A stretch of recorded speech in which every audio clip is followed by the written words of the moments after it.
بسم اللہ الرحمن الرحیم۔ پسند کی شادی کے لیے ایک پاورفل وظیفہ آپ کو بتانے جا رہا ہوں۔ اگر آپ کسی سے پسند کی شادی کرنا چاہتے ہیں، یعنی کہ لو میرج کرنا چاہتے ہیں، اور والدین یا حالات رکاوٹ بن رہے ہیں، اور اگر وہ شخص آپ کی قسمت میں ہے یا نہیں، تو بس یہ ایک وظیفہ ایک بار ضرور کیجیے گا۔ انشاءاللہ العزیز رکاوٹیں دور ہو جائیں گی، دلوں میں نرمی آئے گی، اور آپ کی پسند کی جو شادی ہے وہ ممکن ہو سکتی ہے۔ مگر شرط یہ ہے کہ یقین کامل ہو، مکمل پرہیزگاری ہو، اور جو صبر ہے اس کا دامن مضبوطی سے تھامے رکھنا۔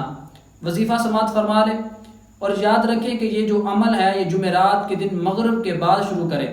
پاک صاف لباس پہنیں، خوشبو لگائیں، باوضو ہو کر بیٹھ جائیں۔ سب سے پہلے 11 مرتبہ دروشی پڑھیں، اس کے بعد 313 مرتبہ یہ آیت پڑھیں، وَأَلْقَيْتُ عَلَيْكَ مُحَبَّةً مِّنِّي وَلِتُصْنَعَ عَلَىٰ عَيْنِي۔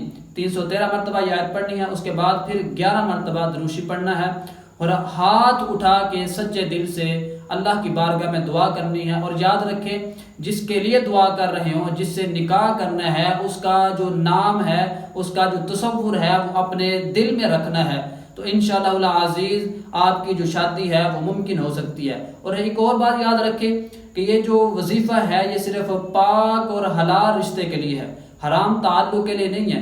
اگر نیت صاف ہو تو اللہ تعالیٰ دلوں کو جوڑ دیتا ہے۔